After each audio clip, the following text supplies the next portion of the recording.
परमात्मा और किसान। एक बार एक किसान परमात्मा से बड़ा नाराज हो गया। कभी बाढ़ आ जाता, कभी सूखा पड़ जाता, कभी धूप बहुत तेज हो जाता, तो कभी ओले पड़ जाते। हर बार कुछ न कुछ कारण से उसकी फसल थोड़ी खराब हो जाती। एक दिन बड़ा तंग आकर उसने परमात्मा से कहा, देखिए प्रभु, आप परमात्मा है, लेकिन लगता है आपको खेती बाड़ी की ज़्यादा जानकारी नहीं है। एक प्रार्थना है कि एक साल मुझे मौका दीजिए, जैसा मैं चाहूँ वैसा मौसम हो। फिर आप देखना मैं कैसे अन्न के भंडार भर दूंगा।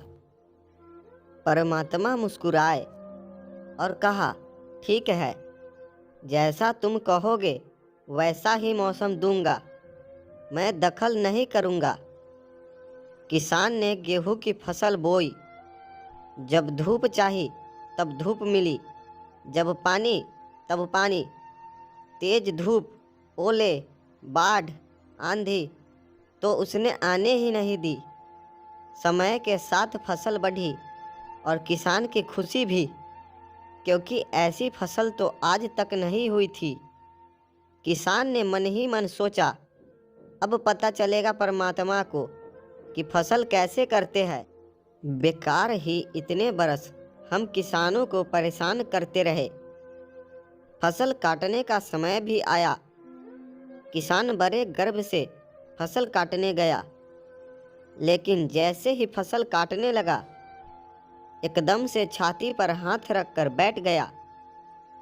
गेहूं की एक भी बाली के अंदर गेहूं नहीं था। सारी बालियां अंदर से खाली थी। बड़ा दुखी होकर उसने परमात्मा से कहा, प्रभु, ये क्या हुआ? तब परमात्मा, ये तो होना ही था। तुमने पौधों को संघर्ष का जरा सा भी मौका नहीं दिया। ना तेज धूप में उनको तपने दिया, ना आंधी ओलों से जूझने दिया। उनको किसी प्रकार की चुनौती का एहसास जरा भी नहीं होने दिया। इसीलिए सब पौधे खोखले रह गए।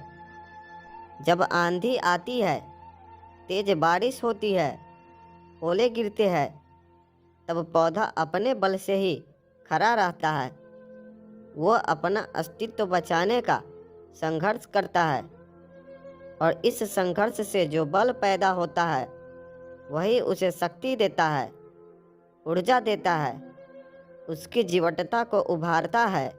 सोने को भी सुंदर बनने के लिए आग में तपने, हथौड़ी से पीटने, गलने जैसी चुनौतियों से गुजरना पड़ता है, तभी उसकी स्वर्णिम आभा उभरती है, उसे अनमोल बनाती है। उसी तरह जिंदगी में भी अगर संघर्ष ना हो, चुनौती ना हो, तो आदमी खोखला हो जाता है, उसके अंदर कोई गुण नहीं आ पाता। ये चुनौतियां ही है जो आदमी रूपी तलवार को धार देती है, उसे सशक्त और प्रखर बनाती है।